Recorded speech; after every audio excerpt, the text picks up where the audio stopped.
നമ്മൾ ഇന്നലെ ചിന്തിച്ച് നിർത്തിയത് കാര്യം എബ്രായലേഖനം 12-ാം അധ്യായത്തിന്റെ 15-ാമത്തെ വാക്യമാണ്. ആരും ദൈവകൃപ വിട്ട് പിന്മാറുകയും വല്ല കയ്പുള്ള വേരും മുളച്ച് കലക്കമുണ്ടാക്കി അനേകർ അതിനാൽ മലിനപ്പെടുകയും ആരും ദുർനടപ്പുകാരനോ. അപ്പൊ ആ ഒരു വാക്യം നമ്മൾ ചിന്തിച്ചു. ആരും ദൈവകൃപ വിട്ട് പിന്മാറും. ദൈവത്തിന്റെ കൃപ എന്ന് പറയുന്നത് ന്യായപ്രമാണത്തിൽ നിന്ന് വ്യത്യസ്തമാണ്. ഒന്നുകിൽ ന്യായപ്രമാണം, അല്ലെങ്കിൽ ദൈവകൃപ. ഇവര് ന്യായപ്രമാണം അനുസരിച്ച് ജീവിച്ചിരുന്ന ഈ ഇസ്രായേൽ പൗരത്വമുണ്ടായിരുന്ന അബ്രഹാമിന്റെ മക്കളായിരുന്ന ഇവര് ഇസ്രായേലിലെ മോശയുടെ ന്യായപ്രമാണം അനുസരിച്ച് ജീവിച്ചിരുന്നവരാണ്. അപ്പൊ ആ ന്യായപ്രമാണത്തിൽ നിന്ന് അവർ ദൈവത്തിന്റെ കൃപയുടെ കീഴിലേക്ക് വന്നു. ന്യായപ്രമാണം അത് ചെയ്യുന്നവൻ അതിനാൽ ജീവിക്കും എന്ന് എഴുതിയിരിക്കുമ്പോൾ, ദൈവത്തിന്റെ കൃപ എന്ന് പറയുന്നത് യേശുക്രിസ്തുവിലെ വിശ്വാസത്താൽ ദൈവ സൗജന്യമായാണ് ഏത് മനുഷ്യനെയും നീതീകരിക്കുന്നത്, പ്രവൃത്തികളല്ല എന്നുള്ളതാണ് ദൈവത്തിന്റെ കൃപ എന്ന് പറയുന്നത്. നമുക്ക് അർഹതയില്ലാത്ത ദൈവത്തെ നമ്മളോട് ദയ കാണിക്കുന്നു, കരുണ കാണിക്കുന്നു എന്നുള്ളതാണ് ദൈവകൃപ എന്ന് പറയുന്നത്. അപ്പൊ ഇവിടെ പറഞ്ഞിരിക്കുന്നു, ആരും ദൈവത്തിന്റെ കൃപ വിട്ട് ആരും പിന്മാറുക. ആരും ദൈവകൃപ വിട്ട് പിന്മാറുകയോ വല്ല കയ്പുള്ള വേരും മുളച്ച് അനേകർ അതിനാൽ മലിനപ്പെടും. ചിലരുടെ ഹൃദയങ്ങളിൽ തോന്നുന്ന തോന്നലുകൾ, അല്ലെങ്കിൽ അവർക്ക് വ്യക്തിപരമായി അവർക്ക് ലഭിക്കുന്ന ചില ബോധ്യങ്ങൾ ഒരു കയ്പുള്ള വേര് പോലെ അനേകരെ മലിനപ്പെട്ടു പോകാൻ സാധ്യതയുണ്ട്. അങ്ങനെ പല സഭകളും മലിനപ്പെട്ടു പോയി എന്ന് നമ്മൾ ചിന്തിക്കുകയുണ്ടായി. നമ്മൾ ശൗലിന്റെ ദൃഷ്ടാന്തം നമ്മൾ കണ്ടു. ദാവീദിനെതിരായിട്ട് കണ്ണുകടി തുടങ്ങി, അസൂയ തുടങ്ങി.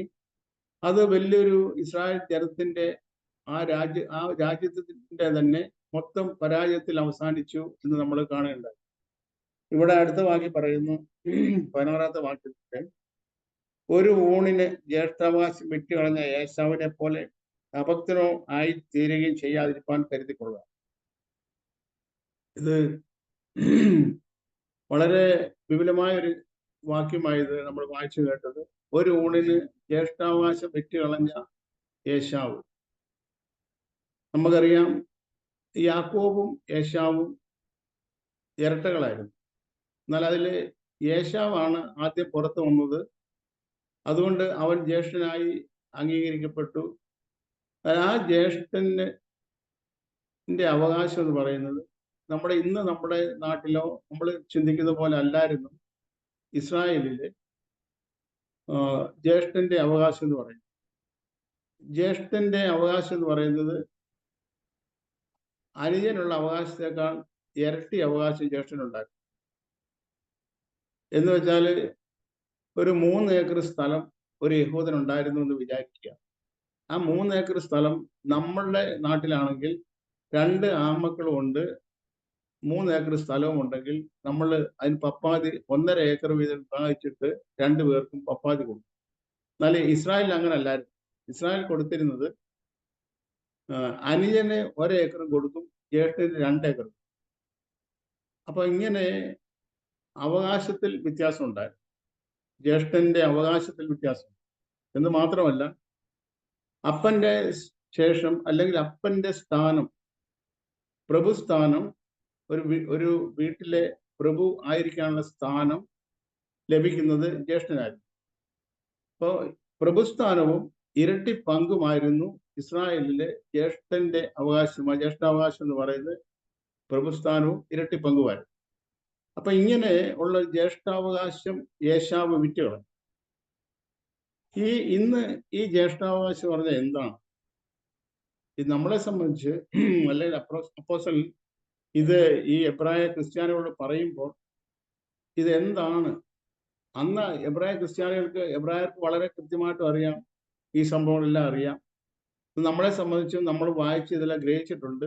എന്നാൽ ഇതിൽ നമുക്ക് എന്താണ് ഇതിന്റെ പങ്കാളിത്തം, അല്ലെങ്കിൽ നമ്മളെ സംബന്ധിച്ച് ഇത് എങ്ങനെ ബാധിക്കുന്നു എന്നുള്ളത് നമ്മൾ അറിഞ്ഞിരിക്കും. ഇപ്പൊ ഈ ഏശാവ് എന്ന് പറയുന്നത് മൂത്ത ജ്യേഷ്ഠനാണ്. ആ മൂത്ത ജ്യേഷ്ഠന്റെ പങ്ക് എന്ത് ചെയ്തു? ജ്യേഷ്ഠൻ വിറ്റുകളഞ്ഞു. എന്തിനു വേണ്ടി വിറ്റുകളഞ്ഞു? ഒരു ഊണിന് വേണ്ടി വിറ്റുകളഞ്ഞു. ഒരു നേരത്തെ ഭക്ഷണത്തിന് വേണ്ടി ഏശാവ് ജ്യേഷ്ഠാവകാശം വിറ്റ് കളഞ്ഞു. ഏശാവ് പറഞ്ഞൊരു കാര്യമുണ്ട്, ഞാനിപ്പോൾ വിശപ്പ് കൊണ്ട് മരിക്കും, അപ്പൊ എനിക്ക് എന്തിനാ ഈ വിശപ്പ് കൊണ്ട് മരിക്കുന്ന എനിക്ക് എന്തിനാ ജ്യേഷ്ഠാവകാശം? അങ്ങനെ ഈ ജ്യേഷ്ഠാവകാശം ഏശാവ് അതിനെ വളരെ ചെറുതായി കണ്ട്, വളരെ ലളിതമായി കണ്ട്, തീരെ വിലയില്ലാത്തതായി കണ്ട് അത് വിറ്റുകളഞ്ഞു. അത് വിറ്റുകളഞ്ഞു. ഈ ജ്യേഷ്ഠൻ എന്ന് പറയുന്നത് ഇന്ന് നമുക്കറിയാം, ഇന്ന് നമ്മുടെ ജ്യേഷ്ഠനായിരിക്കുന്ന അല്ലെങ്കിൽ എല്ലാ ദൈവമക്കളുടെയും മൂത്ത സഹോദരനായിരിക്കുന്നത് കർത്താവ് യേശു ക്രിസ്തുവാണ്. യേശു ക്രിസ്തുവിനെ കുറിച്ച് പറഞ്ഞിരിക്കുന്നത് കർത്താവ് യേശു ക്രിസ്തു ഏകജാതനായിരുന്നു. എന്നാൽ ഈ ഏകജാതനായിരിക്കുന്ന കർത്താവായ യേശു ക്രിസ്തു വീണ്ടും ദൈവത്തിന് നമ്മൾ ഓരോരുത്തരും ദൈവമക്കളായി തീർന്നത് കൊണ്ട് ഇന്ന് ഏകജാതനല്ല, യേശു ക്രിസ്തു ആദ്യജാതനാണ്. ആദ്യജാതൻ എന്ന് പറയുന്നത് തന്നെയാണ് ജ്യേഷ്ഠൻ എന്ന് പറയുന്നത്. ആദ്യജാതൻ എന്ന് പറയുന്നത് നമുക്കറിയാമല്ലോ, ആദ്യമേ ജനിക്കുന്ന കുഞ്ഞാണ് ആദ്യജാതൻ, ആദ്യമേ ജനിക്കുന്ന മോനാണ് ആദ്യജാതൻ ആയിരിക്കുന്നത്. അപ്പൊ അങ്ങനെയുള്ള ആദ്യജാതൻ ഇന്ന് ആദ്യജാതൻ എന്ന് പറയുന്നത് നമ്മുടെ കർത്താവ് യേശു ക്രിസ്തുവാണ്. അപ്പൊ നമ്മളെ ദൈവം വിളിച്ചിരിക്കുന്നത് ഈ ആദ്യജാതനായിരിക്കുന്ന നമ്മുടെ മൂത്ത ജ്യേഷ്ഠ സഹോദരനായിരിക്കുന്ന കർത്താവ് യേശു ക്രിസ്തുവിന് പിതാവിങ്കൽ ഉള്ള അവകാശത്തിന് കൂട്ടവകാശികളായി തീരാൻ വേണ്ടിയാണ്. ഇപ്പൊ പിതാവിന്റെ അവകാശങ്ങളെല്ലാം ഈ മൂത്ത ജ്യേഷ്ഠന് ഉള്ളതാണ്, അതിനുശേഷമേ നമുക്കുള്ളൂ. അപ്പൊ ഈ ജ്യേഷ്ഠന്റെ അവകാശത്തിന് പങ്കാളിയായി തീരാനാണ് എന്നെയും നമ്മളെ ഓരോരുത്തരും ദൈവം വിളിച്ചിരിക്കുന്നത്. എന്നാൽ അത് നമ്മുടെ ജീവിതത്തിൽ വളരെ നിസ്സാരമായി കാണാനും അതിനേക്കാൾ വിലമതിക്കുന്നത് ഒരു പക്ഷേ ഓരോരുത്തരെ സംബന്ധിച്ച് ഓരോന്നായിരിക്കും. ഏശാവിനെ സംബന്ധിച്ച് ജ്യേഷ്ഠാവകാശത്തെക്കാൾ വിലമതിപ്പുള്ളതായി ഏശാവ് കണ്ടത് ഒരു നേരത്തെ ഭക്ഷണമായിരുന്നു, ഒരു പായസമായിരുന്നു. എന്നാൽ വേറൊരാളെ സംബന്ധിച്ചിടത്തോളം അതിനേക്കാൾ വിലയുള്ളതായി കാണുന്നത് ഒരു പക്ഷെങ്കിൽ കുറച്ച് പൈസയായിരിക്കും, അല്ലെങ്കിൽ ഈ സമൂഹത്തിലെ ഏതെങ്കിലും സ്ഥാനമായിരിക്കും, അല്ലെങ്കിൽ മറ്റുള്ളവരുടെ അംഗീകാരമായിരിക്കും. ഇങ്ങനെ ഓരോരുത്തരെ സംബന്ധിച്ച് ഓരോന്നായിരിക്കും. എന്താണെങ്കിലും ഈ ജ്യേഷ്ഠാവകാശത്തെക്കാൾ ഇതാണ് വിലയേറിയതായി കാണുന്നതെങ്കിൽ നമ്മൾ ഈ ഏശാവിനെ പോലെ അഭക്തനായി തീർന്നു പോകുന്നു എന്നുള്ള മുന്നറിയിപ്പാണ് അപ്പോസ്തലൻ നമുക്ക് തരുന്നത്. അപ്പൊ ഇങ്ങനെ ജ്യേഷ്ഠാവകാശം എന്ന് പറയുന്നത് അത് വളരെ വ്യാപകമായ വലിയൊരു കാര്യമാണ്. ഇസ്രായേലിന്റെ, വിശേഷിച്ച് ഇസ്രായേലിന്റെ വലിയൊരു കാര്യമാണ്. നമുക്ക് പുറപ്പാട് പുസ്തകവും ലേവ്യ ആവർത്തന പുസ്തകങ്ങളൊക്കെ പഠിക്കുമ്പോൾ അവിടെ കാണാൻ കഴിയുന്ന ഒരു കാര്യം, ഇസ്രായേലിന്റെ ഓരോ ഇസ്രായേലിനും ജനിക്കുമ്പോൾ ആ ഇസ്രായേൽ കുഞ്ഞുങ്ങള് അവരെണ്ണപ്പെടുമ്പോൾ 20 വയസ്സ് അവരെണ്ണപ്പെടുമ്പോൾ അവർക്ക് ബാധ തട്ടാതിരിക്കാൻ വേണ്ടി അവർ ദേവാലയത്തിലെ തൂക്കപ്രകാരം 1/2 ശേക്കൽ വെള്ളി ദേവാലയത്തിൽ തൂക്കി കൊടുക്കണമായിരുന്നു. അപ്പോ ഒരു സാധാരണ ഇസ്രായേലിന്റെ വീണ്ടെടുപ്പിന്റെ വിലയാണ് ഈ 1/2 ശേക്കൽ വെള്ളി. ഈ 1/2 ശേക്കൽ വെള്ളി ദേവാലയത്തിൽ തൂക്കി കൊടുത്തവൻ എണ്ണപ്പെട്ടവനാണ് എന്ന് മാത്രമല്ല, അവന് ബാധ തട്ടത്തിൽ. അപ്പൊ ഇങ്ങനെ 1/2 ശേക്കൽ വെള്ളിയാൽ വീണ്ടെടുക്കപ്പെട്ടവരാണ് ഇസ്രായേലിലെ എല്ലാ ഇസ്രായേലരും. എന്നാൽ നമ്മൾ കാണുന്ന അത്ഭുതകരമായ പ്രത്യേകത എന്ന് പറയുന്നത്, അവിടെ ഇസ്രായേലിൽ ജനിക്കുന്ന ആദ്യജാതന്മാർക്ക് കൊടുക്കുന്ന വീണ്ടെടുപ്പിന്റെ വില എന്ന് പറയുന്നത് 5 ശേക്കലാണ്. 5 ശേക്കൽ സാധാരണ ഇസ്രായേലിന് 1/2 ശേക്കലും, എന്നാൽ മൂത്ത ആദ്യജാതന്റെ വിലയായിട്ട് 1/2 ശേക്കലല്ല 5 ശേക്കലായിരുന്നു അവന്റെ വില. അപ്പൊ ഈ ജ്യേഷ്ഠൻ എന്ന് ജ്യേഷ്ഠാവകാശം എന്ന് പറയുന്നത്, ജ്യേഷ്ഠന്റെ അവകാശം, ഒരു ഭവനത്തിലെ അവകാശം എന്ന് പറയുന്നത്, അല്ലെ അവന്റെ വീണ്ടെടുപ്പിന്റെ വില എന്ന് പറയുന്നത് സാധാരണക്കാരൻ അല്ല. നമ്മള് ഈ 12-ാം അധ്യായത്തിൽ തന്നെ അതിന്റെ 23-ാമത്തെ വാക്യത്തിലേക്ക് വരുമ്പോൾ ഈ കാര്യം തന്നെ വളരെ വിപുലമായിട്ട് ദൈവം അനുവദിച്ചാൽ നമുക്ക് അല്പം കൂടെ ചിന്തിച്ച് ഗ്രഹിക്കാൻ കഴിയും എന്ന് ഞാൻ ചിന്തിക്കുന്നു. അപ്പൊ എന്തായാലും ഈ ഏശാവിന് ജ്യേഷ്ഠാവകാശം ഉണ്ടായിരുന്നു. ജ്യേഷ്ഠാവകാശം എന്ന് പറഞ്ഞാല് ഇരട്ടി പങ്കാണ്, പ്രഭുസ്ഥാനമാണ്. ഇത് മാത്രമല്ല, ഇസ്രായേലിലെ ഈ ജ്യേഷ്ഠന്റെ ആദ്യജാതന്റെ വീണ്ടെടുപ്പിന്റെ വില എന്ന് പറയുന്നത് 5 ശേക്കലായിരുന്നു. ഇതിന്റെ കാരണം നമുക്ക് അറിയാമെന്ന് ഞാൻ ചിന്തിക്കുന്നു. പുറപ്പാട് പുസ്തകം നാം പഠിക്കുമ്പോൾ അവിടെ നമ്മൾ കാണുന്നത് 10 ബാധകൾ മിസ്രൈമിൽ ദൈവം അയച്ചു. ഈ 10ാമത്തെ ബാധ എന്ന് പറയുന്നത് കടിഞ്ഞൂൽ സംഹാരമാണ്. ഈ കടിഞ്ഞൂൽ സംഹാരത്തോടു കൂടിയാണ് ഫറവോൻ ഇസ്രായേലിനെ മിസ്രൈമിൽ നിന്ന് വിട്ടയക്കുന്നത്. അപ്പൊ അതുകൊണ്ട് തന്നെ ഇസ്രായേലിൽ ഉണ്ടാകുന്ന എല്ലാ കടിഞ്ഞൂലും യഹോവയ്ക്കുള്ളതായിരുന്നു, ദൈവത്തിനുള്ളതാണ്. അത് മൃഗത്തിൻ്റെതാകട്ടെ മനുഷ്യൻ്റെതാകട്ടെ. അപ്പം മൃഗത്തിന്റെ എല്ലാ കടിഞ്ഞൂലും ദൈവത്തിന് യാഗമായി തീരേണ്ടതാണ്. അതുപോലെ തന്നെ മനുഷ്യന്റെ എല്ലാ കടിഞ്ഞൂലുകളെയും വീണ്ടെടുക്കേണ്ടതാണ്. എന്തുകൊണ്ട് വീണ്ടെടുക്കണം? 5 ശേക്കൽ വെള്ളി കൊണ്ട് വീണ്ടെടുക്കും. അപ്പോ എല്ലാ മൃഗങ്ങളുടെയും കടിഞ്ഞൂൽ ദൈവത്തിന് യാഗമായി തീരേണ്ടതാണ്. എന്നാൽ അവിടെ നമ്മളൊരു പ്രത്യേകത കാണുന്നുണ്ട്. കഴുതയുടെ കടിഞ്ഞൂലിനെ അതിന്റെ കഴുത്തൊടിച്ച് കൊന്നുകളയണം, അതിനെ വീണ്ടെടുക്കരുത്. എന്നാൽ ഈ കഴുത്തൊടിച്ച് കൊല്ലാൻ വേണ്ടി ആണ് കഴുതയുടെ കടിഞ്ഞൂലിനുള്ള പ്രമാണം. ഇനി രണ്ടാമത്തെ പ്രമാണം, ആർക്കെങ്കിലും എൻ്റെ വീട്ടിൽ ഞാൻ ഒരു കഴുതയെ വളർത്തി, ആ കഴുത ആദ്യമായിട്ട് പ്രസവിച്ച് ഒരു കുഞ്ഞുണ്ടായി, എനിക്ക് ആ കഴുതയെ ഭയങ്കര കാര്യമാണ്, ഈ കുഞ്ഞിനെ എനിക്ക് വളർത്തണമെന്നുണ്ട്. അങ്ങനെ ഉണ്ടെങ്കിൽ ഇസ്രായേൽ ചെയ്യേണ്ട കാര്യം, ഈ കഴുതയുടെ കടിഞ്ഞൂലിന് പകരം ഒരു ആട്ടിൻകുട്ടി കൊല്ലപ്പെടണം. അപ്പൊ അങ്ങനെ ഈ കഴുതയ്ക്ക് പകരം ഒരു ആട്ടിൻകുട്ടിയെ കൊല്ലാൻ ഞാൻ തയ്യാറാണെങ്കിൽ, ഞാൻ റെഡിയായി കഴിഞ്ഞാൽ, ആ ആട്ടിൻകുട്ടിയെ കൊണ്ട് ഈ കഴുതയുടെ കടിഞ്ഞൂലിനെ വീണ്ടെടുക്കാൻ പ്രമാണമുണ്ട്. നമ്മള് ദൈവദിനം സുവിശേഷം വായിക്കുമ്പോൾ ഒരു കാര്യം കാണാമല്ലോ. അവസാന അത്താഴത്തിന്റെ കാര്യം നമ്മൾ കാണുമ്പോൾ അതിന് മുമ്പ് നമ്മൾ അവിടെ വായിക്കുന്ന ഒരു കാര്യമുണ്ട്. നിങ്ങൾ പട്ടണത്തിൽ ചെല്ലുമ്പോൾ ഒരു കഴുതയെയും അതിന്റെ കുട്ടിയെയും അവിടെ കെട്ടിയിരിക്കുന്നത് കാണാം. ഇത് പട്ടണത്തിന്റെ പുറത്താണ് കെട്ടിയിരിക്കുന്നത്. അപ്പോ ഈ കഴുതയും അതിന്റെ കുഞ്ഞിനെയും കൂടെ അവിടെ കെട്ടിയിട്ടുണ്ട്. ഈ കഴുതയുടെ ആദ്യത്തെ കുഞ്ഞിന്റെ യോഗം എന്ന് പറയുന്നത്, അതിന് ആ കഴുതയുടെ മേൽ വിധിച്ചിരിക്കുന്ന വിധി എന്ന് പറയുന്നത്, ഇത് കഴുത്തൊടിച്ച് കൊല്ലപ്പെടണം, അതിന്റെ കഴുത്തൊടിച്ച് അതിനെ കൊല്ലണം. എന്നാൽ അവിടെ നമ്മൾ കാണുന്ന കാര്യം, ഈ കഴുതയുടെ ഈ കടിഞ്ഞൂൽ കുഞ്ഞിനെ, ഈ കുട്ടിയെ അവിടെ കഴുത്തൊടിച്ച് കൊല്ലുന്നതായിട്ട് നമ്മൾ കാണുന്നില്ല. നമ്മള് യേശുക്രിസ്തു ശിഷ്യന്മാരോട് പറഞ്ഞു, നിങ്ങൾ ആ കഴുത കുട്ടിയെ അഴിച്ചു കൊണ്ടുവരണം. ആരെങ്കിലും നിങ്ങളോട് ചോദിക്കുവാണ്, ഇതിനെ നിങ്ങൾ അഴിക്കുന്നത് എന്ത് എന്ന് ആരെങ്കിലും ചോദിച്ചാൽ,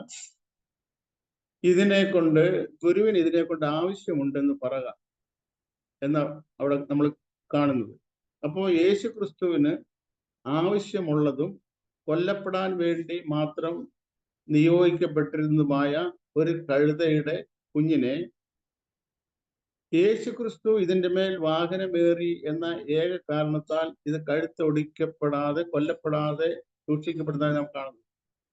ഇതിന്റെ ആത്മീയമായ താല്പര്യം, നാം എല്ലാവരും കൊല്ലപ്പെടാൻ വേണ്ടി വിധിക്കപ്പെട്ടവരായിരുന്നു. എന്നാൽ യേശു ക്രിസ്തു ഈ കഴുതക്കുട്ടിക്ക് പകരമായി, അല്ലെങ്കിൽ കൊല്ലപ്പെടാൻ വേണ്ടി നിയോഗിക്കപ്പെട്ടിരുന്ന നമ്മൾ ഓരോരുത്തർക്കും വേണ്ടി, ഈ യേശു ക്രിസ്തുവാകുന്ന ദൈവത്തിന്റെ ഈ കുഞ്ഞാട് കൊല്ലപ്പെട്ടത് കൊണ്ട് ഈ ആട്ടിൻകുട്ടി ഈ കുഞ്ഞാടിനാൽ വീണ്ടെടുക്കപ്പെട്ടു. ഇതാണ് നമ്മുടെ പുറപ്പാട് പുസ്തകത്തിൽ കാണുന്ന ആ വലിയ കാര്യത്തിന്റെ ഇന്ന് പ്രസക്തമായ കാര്യം. അപ്പൊ അങ്ങനെ ഈ കടിഞ്ഞൂലിന്റെ എല്ലാ കടിഞ്ഞൂലും കൊല്ലപ്പെടണമായിരുന്നു. മൃഗങ്ങളുടെ കടിഞ്ഞൂൽ അങ്ങനെ ആയിരുന്നു. മൃഗങ്ങളുടെ കടിഞ്ഞൂലിനെ യാഗമായി തീരേണ്ടതായിരുന്നു. മനുഷ്യന്റെ കടിഞ്ഞൂലിനെ വീണ്ടെടുക്കണമായിരുന്നു. ആ വീണ്ടെടുപ്പിന്റെ വില 5 ശേക്കലായിരുന്നു. ഇവിടെ ഏശാവിനെ കുറിച്ച് പറയുന്നത്, ഏശാവ് ആദ്യജാതനായിരുന്നു, ആദ്യം പുറത്തു വന്നവനാണ് ഏശാവ്. അതുകൊണ്ട് തന്നെ ജ്യേഷ്ഠാവകാശം അവനുള്ളതായിരുന്നു. ജ്യേഷ്ഠാവകാശം എന്ന് പറഞ്ഞാൽ കർത്താവ് യേശു ക്രിസ്തുവിന്റെ പിതാവിന്റെ മുമ്പിലുള്ള അവകാശം, പിതാവിൽ നിന്ന് യേശു ക്രിസ്തുവിനുള്ള അവകാശം എന്താണോ അതാണ് ജ്യേഷ്ഠാവകാശം. ആ അവകാശത്തിന് വേണ്ടിയാണ് ദൈവം ഇന്ന് നമ്മളെ വിളിച്ചിരിക്കുന്നത്. ആ ജ്യേഷ്ഠാവകാശം നഷ്ടപ്പെട്ടു പോകാൻ വളരെ സാധ്യതയുണ്ട് എന്നുള്ള മുന്നറിയിപ്പാണ് അപ്പോസ്തലൻ തരുന്നത്. ഇങ്ങനെ ഒരു ചെറിയ ഒരു നേരത്തെ ഭക്ഷണത്തിന് പോലും ഈ ജ്യേഷ്ഠാവകാശത്തെ നഷ്ടപ്പെടുത്താൻ ഇടയുണ്ട്. അടുത്ത ഭാഗം നമ്മൾ വായിക്കുന്നത്, ജ്യേഷ്ഠാവകാശം വിറ്റുകളഞ്ഞ ഏശാവിനെ പോലെ അഭക്തനോ ആയി തീരുകയും ചെയ്യാതിരിപ്പാൻ കരുതിക്കൊള്ളുകയും. അവൻ പിന്നത്തേതിൽ അനുഗ്രഹം ലഭിപ്പാൻ ആഗ്രഹിച്ചു, കണ്ണുനീരോടുകൂടെ അപേക്ഷിച്ചിട്ടും തള്ളപ്പെട്ടു, മാനസാന്തരത്തിന് ഇട കണ്ടില്ല എന്ന് നിങ്ങൾ അറിയുന്നുവല്ലോ. ഈ ഒരു നേരത്തെ ഭക്ഷണം കഴിച്ചു കഴിഞ്ഞപ്പോൾ ഈ ഏശാവിന് ഭക്ഷണം കഴിച്ചു കഴിഞ്ഞപ്പം ഏശാവിന് വലിയൊരു ബുദ്ധിമുട്ട് തോന്നി. ആ ബുദ്ധിമുട്ട് മറ്റൊന്നുമല്ല, തന്റെ ജ്യേഷ്ഠാവകാശം നഷ്ടപ്പെട്ട് കഴിഞ്ഞല്ലോ. താൻ ജ്യേഷ്ഠാവകാശം ഇല്ലാത്തവനായി തീർന്നു. അങ്ങനെ തീർന്നു കഴിഞ്ഞപ്പോൾ അപ്പന്റെ അടുത്ത് പോയി പറയുന്നുണ്ട്, അപ്പ എന്നെയും കൂടി അനുഗ്രഹം, നിനക്ക് ഒരു അനുഗ്രഹം മാത്രമേ ഉള്ളൂ, അപ്പ എന്നെയും കൂടി അനുഗ്രഹിക്കണത്. അപ്പം അപ്പനോട് പറയുന്നുണ്ട്, കരയുന്നുണ്ട്. പക്ഷെ ഇവിടെ നമ്മൾ വായിച്ചു കേട്ടത് അവൻ അങ്ങനെ അവന് മാനസാന്തരപ്പെടാൻ ഇട കണ്ടില്ല. മാനസാന്തരത്തിന് ഇടയില്ലാതെ അവൻ തള്ളപ്പെട്ടു. മാനസാന്തരത്തിന് ഇട കണ്ടില്ല നമ്മളോട് വായിക്കുന്നു. കണ്ണുനീരോടുകൂടി അപേക്ഷിച്ചിട്ടും തള്ളപ്പെട്ടു, മാനസാന്തരത്തിന് ഇട കണ്ടില്ല. പ്രിയ സഹോദരി സഹോദരന്മാരെ, നമ്മളുടെ ജീവിതത്തിൽ അല്ല, ഏത് മനുഷ്യന്റെയും ജീവിതത്തിൽ ദൈവം ചെയ്യുന്ന ഏറ്റവും വലിയ കരുണ എന്ന് പറയുന്നത് അവന്റെ ഹൃദയത്തിലെ ആഗ്രഹങ്ങളെല്ലാം അവന് സാധിപ്പിച്ചു കൊടുക്കുക എന്നുള്ളതാ അല്ല. അതാണ് എന്ന് തെറ്റായി ധരിക്കുന്ന ലോകത്തിലാണ് നമ്മൾ ഇന്ന് ജീവിക്കുന്നത്. യഥാർത്ഥത്തിൽ ദൈവം ഒരു മനുഷ്യനോട് കാണിക്കുന്ന ഏറ്റവും വലിയ കരുണ എന്ന് പറയുന്നത് അവനെ മാനസാന്തരത്തിലേക്ക് നടത്തുന്നു എന്നുള്ളതാണ്. നമ്മൾ റോമാലയത്തിൽ വായിക്കുന്നത് ദൈവത്തിന്റെ ദയ നിന്നെ മാനസാന്തരത്തിലേക്ക് നടത്തും. അപ്പൊ ദൈവത്തിന്റെ ദയ ഒരു മനുഷ്യന്റെ ജീവിതത്തിൽ ചെയ്യുന്ന ഏറ്റവും മഹത്തരമായതും ഏറ്റവും വിലപ്പെട്ടതുമായ കാര്യം അവന്റെ ജീവിതത്തിലുള്ള അവന്റെ ആഗ്രഹങ്ങളെല്ലാം സാധിപ്പിച്ച് അവന്റെ ഭൗതിക സാഹചര്യങ്ങളെ വർദ്ധിപ്പിച്ച് അവന്റെ മക്കളുടെയൊക്കെ ജീവിതം ഈ ലോകത്തിൽ സെക്യൂർ ആക്കുക എന്നുള്ളത് അല്ല. ദൈവം ഒരു മനുഷ്യന്റെ ജീവിതത്തിൽ ചെയ്യുന്ന ഏറ്റവും വലിയ കരുണ എന്ന് പറയുന്നത്, ഏറ്റവും ദൈവം കാണിക്കുന്ന ദയ എന്ന് പറയുന്നത് മാനസാന്തരത്തിന് ഇട കൊടുക്കുന്നു എന്നുള്ളതാണ്. മാനസാന്തരപ്പെടാൻ അവസരം കൊടുക്കുന്നു. മാനസാന്തരപ്പെടാൻ അവന്റെ ഹൃദയത്തെ അങ്ങനെ ദൈവം രൂപാന്തരപ്പെടുന്നു. അപ്പൊ ഈ ഒരു കാര്യം, ഈ ജ്യേഷ്ഠാവകാശം അലക്ഷ്യമായി വിചാരിച്ച് എനിക്ക് എന്തിനാ ജ്യേഷ്ഠാവകാശം എനിക്ക് വേണ്ട എന്ന് പറഞ്ഞ് ഉപേക്ഷിച്ച ഈ ഏശാവിന് പിന്നെ മാനസാന്തരപ്പെടാൻ ഒരു അവസരം കിട്ടിയില്ല എന്നാണ് നമ്മളിവിടെ വായിച്ചു കേട്ടത്. മാനസാന്തരപ്പെടാൻ എന്ന് നിങ്ങൾ അറിയുന്നുവല്ലോ. ഇനി അടുത്ത 18ാമത്തെ വാക്യം വായിക്കുന്നു.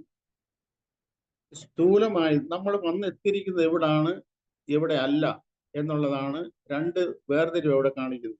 18ാമത്തെ വാക്യം ഞാൻ വായിക്കുന്നു, 18 മുതലുള്ള വാക്യം വായിക്കുന്നു.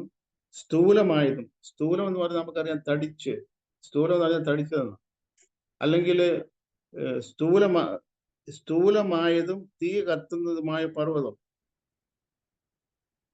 ആ കർത്താവ് യേശുക്രിസ്തു സീനായി പർവ്വതത്തിലാണ് ഇറങ്ങി വന്നത്. നമുക്കറിയാം, പുറപ്പാട് ദിവസം നമ്മൾ വായിക്കുമ്പോൾ കാണുന്നുണ്ട് മോശ ദൈവം വിളിക്കുന്നതും മോശ പർവ്വതത്തിലേക്ക് കയറി പോകുന്നതും. ആ പർവ്വതത്തിന്റെ അടിവാരമെല്ലാം ആരും അങ്ങോട്ട് കയറാതെ ആർക്കും പ്രവേശനമില്ലാതെ തിരിക്കുന്നതും, ഒരു മൃഗമായാലും പർവ്വതം തൊട്ടാൽ അതിനെ കല്ലെറിഞ്ഞ് കൊല്ലണം, അതിനെ തൊടാൻ പോലും പാടില്ല, കല്ലെറിഞ്ഞ് കൊല്ലണം എന്നുള്ള പ്രമാണങ്ങൾ ദൈവം വെച്ചിരുന്നു. അപ്പൊ അങ്ങനെ ഉള്ള പ്രമാണമുള്ള ആ പർവ്വതത്തെ കുറിച്ചാണ് ഇവിടെ പറഞ്ഞിരിക്കുന്നത്. സ്ഥൂലമായതും തീ കത്തുന്നതുമായ പർവ്വതത്തിനും പിന്നെ ആ പർവ്വതത്തിൽ സംഭവിച്ച കാര്യം മേഘതമസ്, കൂരിരുട്ട്, കൊടുങ്കാറ്റ്, കാഹളനാദം, വാക്കുകളുടെ ശബ്ദം എന്നിവയ്ക്കും അടുക്കൽ അല്ലല്ലോ നിങ്ങൾ വന്നിരിക്കുന്നത്. ഇതിന്റെ അടുക്കൽ വന്നത് മോശ ഈ പർവ്വതത്തിലേക്ക് കയറിപ്പോയത് ന്യായപ്രമാണം മേടിക്കാൻ വേണ്ടിയായിരുന്നു. മോശ ദൈവം ആ പർവ്വതത്തിലേക്ക് വിളിച്ചു. മോശ പർവ്വതത്തിൽ കയറിപ്പോയിട്ട് ദൈവം തന്റെ സ്വന്തം വിരലുകൾ കൊണ്ട് ന്യായപ്രമാണം മോശയ്ക്ക് എഴുതി കൊടുത്തു. അങ്ങനെ ആ ന്യായപ്രമാണത്തിന് വേണ്ടിയാണ് ഈ പർവ്വതത്തിലേക്ക് മോശ കയറിപ്പോയി. എന്നാൽ മറ്റാർക്കും അതിന്റെ അടിവാരത്തിൽ നിൽക്കുകയല്ലാതെ മുകളിൽ കയറി പോകാനുള്ള വിളി ഇല്ലായിരുന്നു. അടുത്ത ഭാഗം നമ്മൾ വായിക്കുന്നത്, അവിടെ അല്ല നിങ്ങൾ വന്നിരിക്കുന്നത്. ആ ശബ്ദം കേട്ടവർ ഇനി ഒരു വചനവും തങ്ങളോട് പറയരുത് എന്ന് അപേക്ഷിച്ചു. അപ്പൊ ഈ കൂരിരുട്ടും കൊടുങ്കാറ്റും കാഹളനാദവും വാക്കുകളുടെ ശബ്ദവും ഇതെല്ലാം കണ്ടപ്പോൾ ആളുകൾ വല്ലാതെ ഭയപ്പെട്ടു പോയി. ഇതിന്റെ മധ്യത്തിൽ നിന്ന് ദൈവത്തിന്റെ ശബ്ദവും കേട്ടു. ദൈവം സംസാരിക്കുന്നു. അത് ഈ ശബ്ദം ഇവർ കേട്ടപ്പോ ഇവർ ഭയങ്കരമായി ഭയപ്പെട്ടിട്ട് ഇവർ മോശയോട് പറഞ്ഞു, ദൈവം ഞങ്ങളോട് സംസാരിക്കരുത്, ദൈവം ഞങ്ങളോട് സംസാരിക്കണ്ട, മോശ സംസാരിച്ചാൽ മതി എന്ന് പറഞ്ഞു. അപ്പൊ അങ്ങനെ മോശ പിന്നെ ഇവരോട് സംസാരിക്കുന്നതൊക്കെ നമ്മൾ കാണുന്നു. അപ്പൊ അങ്ങനെയുള്ള ഒരു അവസ്ഥയിലേക്ക് അല്ലല്ലോ നമ്മളെ ദൈവം വിളിച്ചിരിക്കുന്നത് എന്നവിടെ പറഞ്ഞിരിക്കുന്നു, വന്നിരിക്കുന്നത്. 19 വാക്യം, ആ ശബ്ദം കേട്ടവർ ഇനി ഒരു വചനവും തങ്ങളോട് പറയരുതേ എന്ന് അപേക്ഷിച്ചു. 20 വാക്യം, ഒരു മൃഗമെങ്കിലും പർവ്വതം തൊട്ടാൽ അതിനെ കല്ലെറിഞ്ഞ് കൊല്ലണം എന്ന് ഉള്ള കൽപ്പന അവർക്ക് സഹിച്ചുകൂടാഞ്ഞു. 21 വാക്യം വായിക്കുന്നു, ഞാൻ അത്യന്തം പേടിച്ച് വിറയ്ക്കുന്നു എന്ന് മോശയും പറയത്തക്കവണ്ണം കാഴ്ച ഭയങ്കരമായിരുന്നു. അപ്പൊ ഇങ്ങനത്തെ ഒരു സ്ഥലം പുറപ്പാട് പുസ്തകത്തിൽ നാം കാണുന്നുണ്ട്. അക്ഷരീയ ഇസ്രായേൽ ചെന്നെത്തിയ സ്ഥലം ഇവിടെ ആയിരുന്നു. ഇവിടെ നിന്നാണ് അവർക്ക് പ്രമാണം കിട്ടിയത്. എന്നിട്ട് പിന്നെ പറഞ്ഞിരിക്കുന്നു, രണ്ടാമത്തെ ഭാഗം പറഞ്ഞിരിക്കുന്നു, 22 വാക്യമല്ല, പിന്നെയോ നാം എത്തിയിരിക്കുന്നത് എവിടെ അല്ല എന്നതിന് നാം എത്തിയിരിക്കുന്നത് അക്ഷരീയ ഇസ്രായേൽ എത്തിയത് സ്ഥലത്താണ് മോളിൽ നമ്മൾ ചിന്തിച്ചത് എഴുതിയിരിക്കുന്നത്. ഇനി നമ്മൾ എവിടെ അല്ല എത്തിയിരിക്കുന്നത്, പിന്നെയോ സിയോൻ പർവ്വതത്തിനും ജീവനുള്ള ദൈവത്തിന്റെ നഗരമായ സ്വർഗീയ യെരൂശലേമിനും അനേകായിരം ദൂതന്മാരുടെ സർവസംഘത്തിനും സ്വർഗത്തിൽ പേരെഴുതിയിരിക്കുന്ന ആദ്യജാതന്മാരുടെ സഭയ്ക്കും എല്ലാവരുടെയും ദൈവമായ ന്യായാധിപതിക്കും സിദ്ധന്മാരായ നീതിമാന്മാരുടെ ആത്മാക്കൾക്കും പൊതുദൈവത്തിന്റെ മധ്യസ്ഥനായ യേശുവിനും ഭാവിയുടെ രക്തത്തിനേക്കാൾ ഗുണകരമായി സംസാരിക്കുന്ന പുണ്യാഹ രക്തത്തിനും അടുക്കലത്രേ നിങ്ങൾ വന്നിരിക്കും. അപ്പോ രണ്ട് കൂട്ടർ വന്നെത്തിയതിനെ കുറിച്ച് അപ്പോസ്തലനോട് വിവരിക്കുന്നു. ഒരു കൂട്ടർ വന്നെത്തിയത് നമ്മൾ ആദ്യം പറഞ്ഞ പോലെ ഞങ്ങൾ അത്യന്തം പേടിച്ച് വിറയ്ക്കുന്നു എന്ന് മോശയും പറയത്തക്ക വിധത്തിൽ ആ കാഴ്ച ഭയങ്കരമായി. എന്നാൽ നാം വന്നെത്തിയിരിക്കുന്നത് എവിടാണെന്നാ പറഞ്ഞത്, പിന്നെയോ സിയോൻ പർവ്വതത്തിനും. ഈ സിയോൻ എന്ന് പറയുന്നത് ദൈവത്തിന്റെ നഗരമാണ് എന്ന് നമ്മൾക്കറിയാം. ദൈവത്തിന്റെ നഗരമായ സിയോൻ, ഈ സിയോന്റെ പ്രത്യേകത, ദൈവത്തിന്റെ നഗരമായ സിയോൻ ഉയരം കൊണ്ട് മനോഹരവും സർവ്വഭൂമിയുടെയും ആനന്ദവും ആകും. അപ്പൊ ആ സിയോൻ എന്ന് പറയുന്നത് ദൈവത്തിന്റെ വാസസ്ഥലമാണ് സിയോൻ. അവിടെ പറഞ്ഞിരിക്കുന്ന ഈ സിയോനും യെരുശലേമും തമ്മിലുള്ള പ്രത്യേകത, ഈ സിയോനും യെരുശലേമും തമ്മിൽ രണ്ട് അല്ല, വാസ്തവത്തിൽ അത് ഒന്നാണ്. തമ്മിൽ ഇണക്കിയ നഗരമായ സിയോൻ എന്ന് പറഞ്ഞിരിക്കുന്നു. തമ്മിൽ ഇണക്കിയ നഗരമായ ഈ സിയോനും യെരുശലേമും. ഇവിടെ നമ്മൾ കാണുന്നു, ദൈവത്തിന്റെ നഗരമായ സ്വർഗീയ യെരൂശലേമിനും അനേകായിരം ദൂതന്മാരുടെ സംഘത്തിനും സ്വർഗത്തിൽ പേരെഴുതിയിരിക്കുന്ന ആദ്യജാതന്മാരുടെ സഭ. നമ്മൾ വന്നെത്തിയിരിക്കുന്നത് സ്വർഗത്തിൽ പേരെഴുതിയിരിക്കുന്ന ആദ്യജാതന്മാരുടെ സഭയുടെ അടുക്കലാണ് നമ്മൾ വന്നിട്ട് സ്വർഗത്തിൽ പേരെഴുതിയിരിക്കുന്നത്. നമ്മൾ ദൈവത്തിന്റെ വചനം പഠിക്കുമ്പോൾ നമ്മൾ കാണാൻ കഴിയുന്നത്, ജീവപുസ്തകത്തിൽ പേരെഴുതിയിരിക്കുന്ന ഒരു കൂട്ടരെ നമ്മൾ വെളിപ്പാട് പുസ്തകത്തിൽ കാണും. അപ്പൊ തന്നെ സ്വർഗത്തിൽ പേരെഴുതിയിരിക്കുന്ന ഒരു കൂട്ടരെ കുറിച്ച് നമ്മൾ ഇവിടെ കാണുന്നു. സ്വർഗത്തിൽ എന്ന് മാത്രമല്ല, നമ്മൾ സുവിശേഷത്തിൽ കർത്താവ് യേശു ക്രിസ്തു 70 ആളുകളെ തെരഞ്ഞെടുത്തു. ഈ 2 പേരെ വീതം താൻ ചെല്ലാനുള്ള പട്ടണങ്ങളിലേക്ക് മുൻപേറായി അയച്ചു നമ്മൾ കാണുന്നുണ്ട്. 70 പേരെ ഈ രണ്ട് പേരെ തെരഞ്ഞെടുത്തു. അവര് സന്ധ്യ ആയപ്പം കർത്താവ് യേശു ക്രിസ്തുവിന്റെ അടുക്ക മടങ്ങി വന്നു. എന്നിട്ട് യേശു അവരോട് ചോദിക്കുന്നു, നിങ്ങൾക്ക് എന്തെങ്കിലും കുറവുണ്ടായിരുന്നു, എന്തായിരുന്നു ഹിസ്റ്ററി, എന്തായിരുന്നു, പോയിട്ട് എന്തായി എന്നൊക്കെ നമ്മൾ അന്വേഷിക്കുമ്പോൾ യേശു അവരോട് അന്വേഷിക്കും. അപ്പൊ അവര് പറയുന്നത്, ഞങ്ങൾ ഭയങ്കരമായ കാര്യങ്ങളായിരുന്നു എന്നിട്ട് അവർ പറയുന്ന ഒരു കാര്യം, ഭൂതങ്ങൾ പോലും ഞങ്ങൾക്ക് കീഴടങ്ങി എന്ന് യേശുവിനോട് അവർ പറയുണ്ടായി. അപ്പൊ യേശുവിന്റെ മറുപടി ഇങ്ങനെയായിരുന്നു, ഭൂതങ്ങൾ കീഴടങ്ങുന്നതിനല്ല, നിങ്ങളുടെ പേര് സ്വർഗത്തിൽ നിങ്ങളുടെ പേര് എഴുതിയിരിക്കുന്നതുകൊണ്ട് സന്തോഷിക്കുക. അപ്പൊ ഇവർക്ക് വലിയ കാര്യമായിട്ട് തോന്നുന്നത്, ഭൂതങ്ങൾ ഞങ്ങൾ കീഴടങ്ങുന്നു, അല്ലെങ്കിൽ ഞങ്ങൾ തലയെ കൈവച്ചപ്പോൾ രോഗി സൗഖ്യമായി, അല്ലെങ്കിൽ ഞങ്ങൾ പ്രാർത്ഥിച്ച വലിയ അത്ഭുതങ്ങൾ നടന്നു. ഇതൊക്കെയാണ് അവരെ സന്തോഷിപ്പിച്ച കാര്യങ്ങൾ. ഇന്നും നമുക്കറിയാലോ, ഈ കാര്യങ്ങളൊക്കെയാണ് വളരെ പ്രൊജക്ട് ചെയ്ത് ഈ ലോകം കാണിക്കുന്നത്, ലോകത്തിലുള്ള അനേകർ കാണിക്കുന്നു. കർത്താവിന്റെ സുവിശേഷകരാണെന്ന് അഭിമാനിക്കുന്നവർ പോലും കാണിക്കാൻ ആഗ്രഹിക്കുന്ന ഈ കാര്യങ്ങൾ, ഞങ്ങൾ ഭൂതങ്ങൾ കീഴടങ്ങുന്നതിന്, പിന്നെ രോഗികൾ സൗഖ്യമാകുന്നതിന് ഫോട്ടോ ഒക്കെ എടുത്ത് സ്റ്റേജിൽ വിളിച്ച് വരുത്തി ഫോട്ടോ എടുക്കുകയും അത് പിന്നെ വലിയ പരസ്യമായിട്ട് കാണിക്കുകയോ ചെയ്യും. നമ്മൾ ദിവസവും പോലെ നമ്മൾ മാധ്യമങ്ങളിൽ കൂടെ നമ്മൾ കാണുന്നതാണ്. അപ്പൊ ഇവിടെ യേശു എന്നാ പറയുന്നത്, ഇതിലൊന്നും നിങ്ങൾ സന്തോഷിക്കേണ്ട, ഇതൊന്നും അല്ല വലിയ കാര്യം, ഇതൊന്നും അല്ല ഇമ്പോർട്ടൻസ് ഉള്ള കാര്യം, പ്രധാനമായ കാര്യം ഇതൊന്നും അല്ല. യേശു പറയുന്നു, നിങ്ങളുടെ പേര് സ്വർഗത്തിൽ നിങ്ങളുടെ പേര് എഴുതിയിരിക്കുന്നതുകൊണ്ട് സന്തോഷിക്കുക. അപ്പൊ ഇവിടെ നമ്മൾ വായിച്ചു കേട്ട് സ്വർഗത്തിൽ പേരെഴുതിയിരിക്കുന്ന ആദ്യജാതന്മാരുടെ സഭ. അപ്പൊ ഈ ആദ്യജാതൻ എന്നുള്ള ഒരു കൂട്ടരുണ്ട്, ആദ്യജാതന്മാരുടെ സഭ എന്നൊരു സഭയുണ്ട്.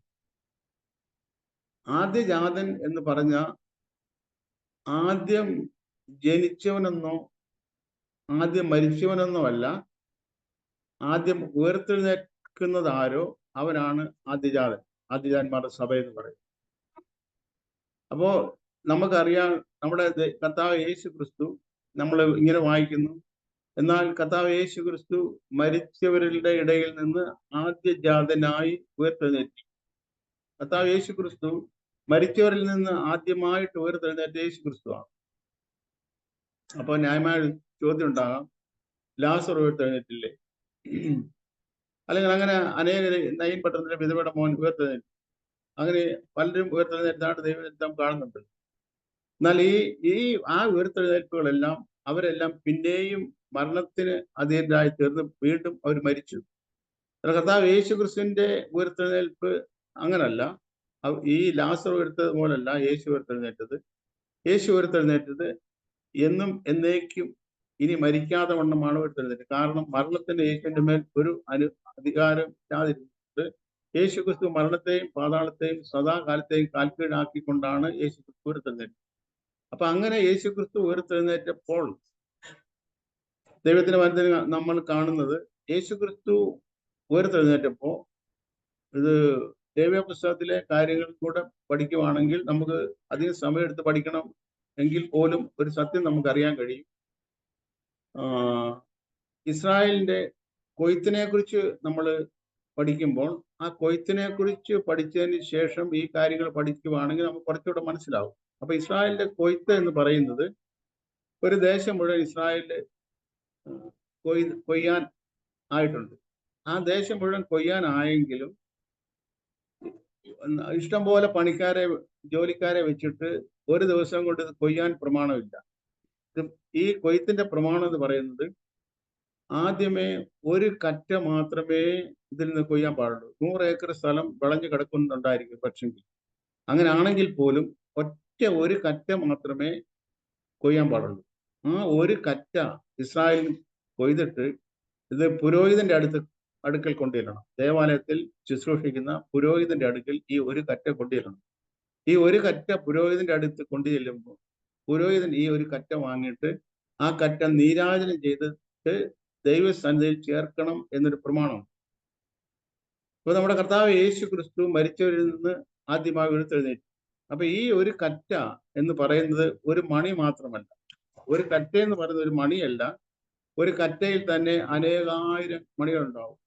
അപ്പൊ അങ്ങനെ യേശു ക്രിസ്തു മരിച്ചവരിൽ നിന്ന് ആദ്യനായി ഉയർത്തെഴുന്നേറ്റപ്പോൾ യേശു ക്രിസ്തുവിലുള്ള എല്ലാവരെയും കൊണ്ടാണ് ഉയർത്തെഴുന്നേറ്റത്. നാമും അവനോട് കൂടെ ഉയർത്തെഴുന്നേറ്റിരിക്കുന്നു എന്ന് ദൈവത്തെ നമ്മളോട് പറയുന്നു. യേശു ക്രിസ്തുവിന്റെ ഉയർത്തെഴുന്നേൽപ്പിൽ യേശു ക്രിസ്തു എന്ന ഒരു വ്യക്തിയാണ് നമ്മൾ കാണുന്നത്. യേശു ക്രിസ്തു ഉയർത്തെഴുന്നേറ്റു. അപ്പോൾ തന്നെ ആ ഒരു വ്യക്തിയിൽ, അല്ലെങ്കിൽ ആ ഒരു കറ്റയിൽ എന്തുമാത്രം മണികളുണ്ടോ ആ ഓരോ മണികളും നാം ഓരോരുത്തരും ആണ്.